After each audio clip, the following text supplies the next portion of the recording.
What's going on, everyone? So now that De'Aaron Fox has officially signed his full max contract, it now kind of feels like a trade is inevitable. Kind of feels like now it's a matter of when, not if. They're going to start consolidating some of these guards and some of these positions. Right now that you have De'Aaron Fox on a full max, right, he's going to be making 50 plus million a year. You also have Victor Wembanyama next season, who's going to get his extension. And then you're going to have, after that, Stephon Castle, then Dylan Harper. Right? You also have Jeremy Sohan, they're going to have to figure out what are they going to do? Are they going to keep him? Are they going to trade him? Are they going to, how much money does he want next season and whatnot, right? Devin Vassell, he's making $27 million a year. It's like 27 million, and then he has like the 27 million again, and then he has like 24 million, and then 27 million. It just says like this like random year where it's like 24 million or just under 25 million. But at this point, he's gonna have to go just for financial reasons. Even if you wanted to keep him, even if he's great, right? Like you're probably going to have to move off of him, or you're going to have to move off of like a Stephon Castle or something like that, which I think the Spurs would probably rather get rid of Devin Vassell than a Stephon Castle or Dylan Harper, right? I think most Spurs fans would prefer that, right? Because if the plan really is De'Aaron Fox for the next 4 years, Dylan Harper, getting the development and getting the opportunities and whatnot, and then Stephon Castle kind of continuing to grow and build off of his, Rookie of the Year campaign, you're not going to have you're not going to be able to develop Dylan Harper in the manner in which you need to properly develop him and continue to grow Stephon Castle while also having Devin Vassell for the next 4 years as well. Right? Like there's only so many minutes in a game. And unless you're going like De'Aaron Fox, Dylan Harper, Devin Vassell, Stephon Castle, and Victor Wembanyama, then that's a problem. And then you still have like Carter Bryant and so on and so forth, right? So no matter how you shake it, Devin Vassell, I think, is gone. I think it's a matter of when, not if. Again, I could be wrong. Maybe they trade somebody else instead. Keldon Johnson, I think, is also another matter of when, not if. The only argument with Keldon Johnson, though, is he's comfortable and okay coming off the bench. Right? Now, granted, how long is he going to want to do that? Right? But, having him as that bucket getter off the bench, especially if he is willing to kind of continue to embrace that sixth man role, I wouldn't hate keeping him. But again, I default to where does he slot in?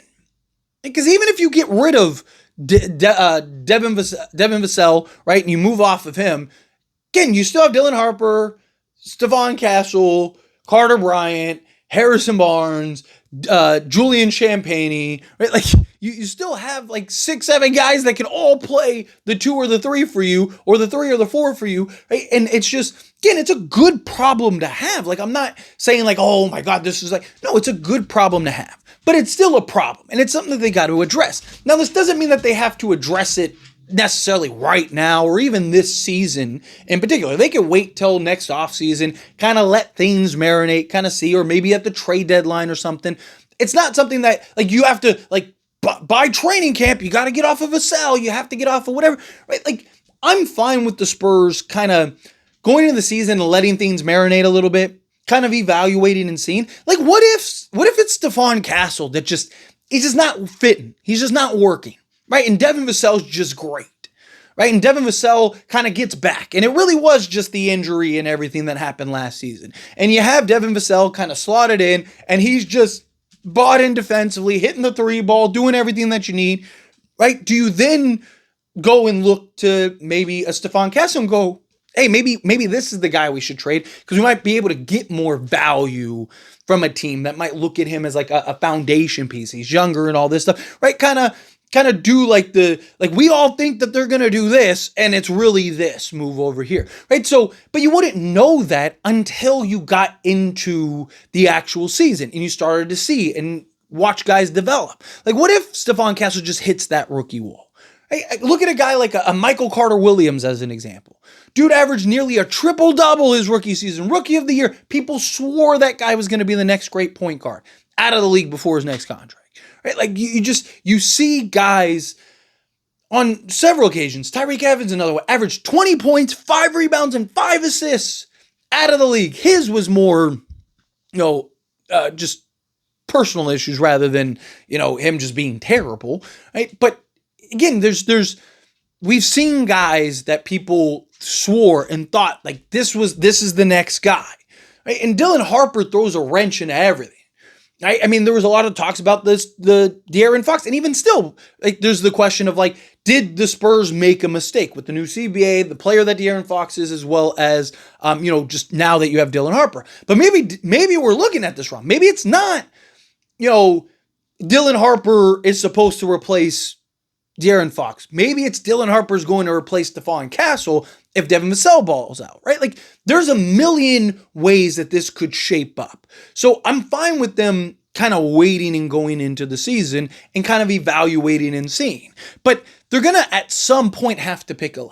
They're at some point going to have to make a decision on the path that they're going to go down with some of these players. And I look at Devin Vassell as he's probably the odd man out just because he's making so much money, right? And it's like, you can't have him making 27 plus million and then, Victor Wembanyama on a max and then De'Aaron Fox in a max, and then you're going to have to pay the max to Stephon Castle. Like, you can't have 4 max guys and then 3 guys making 20 plus million. It's not going to happen, especially with the new aprons and all the restrictions and everything. It's too tall of an ask. So if you're the Spurs, right, like the fact that you just gave De'Aaron Fox the max signals that somebody else is gone, right? Because you're not doing that to then trade him like necessarily anytime soon, right? As somebody steps into that role, like if Dylan Harper steps into that role, then sure, I could see them doing that. But that's probably closer to the end of his contract than anytime soon. And the problem is you're probably going to need to make that trade now, like soon, like within the next year. Again, not when I say now, I don't mean necessarily like, now. I mean like within the next year. Like by this time next season, as we're heading into training camp for that season, I don't think Devin Vassell or Keldon Johnson or both are going to be on this team. I think this team is going to look very different outside of like De'Aaron Fox, Dylan Harper, and Victor Wembanyama. Right? Like, I just think at some point you're going to have to make some decisions and make some tough calls on guys, which, I guess I get that that's every team, but, there was a point in time where like, Devin Vassell was supposed to be the guy.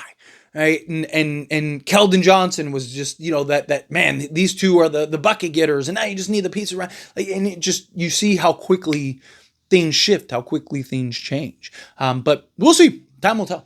Anyway, as always, this is a discussion. I pass the question on you. Let me know your thoughts and opinions down in the comments. That being said, if you haven't liked this video, hit that like button. Helps me a lot. It's me enjoy these types of videos, and I truly appreciate it. Not subscribe to the channel, hit that subscribe button, turn on the bell notifications. Appreciate y'all. See you in the next one. Thank you.